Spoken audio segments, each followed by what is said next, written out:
Endi biz Pro Max modellariga o'tamiz. Pro Max modellarini ikkita qismga bo'linadi. Birinchisi, bu yoqda xuddi mana bu tizim bor. Bu yoqda siklonlar bor. O'sha asosiy changlarni olib qoladi va mana bu joyi asosiy filtrni vazifasini bajarib beradi. Buni oladigan bo'lsangiz, sizning asosiy filtringiz kerak emas, olib tashlanadi va mana shuni o'zi qo'yiladi.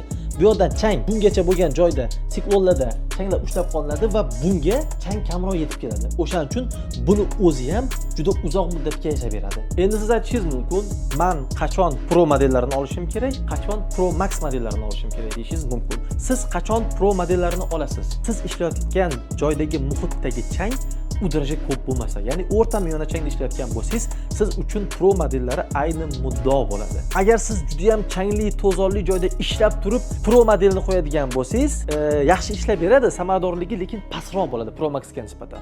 Chang ko'p bo'ladigan bo'lsa, biz har doim Pro Max modellarini tavsiya qilamiz. U yerda ham o'sha boya aytib o'tganimdek, motorni hajmiga qarab birini tanlab olsangiz bo'ladi.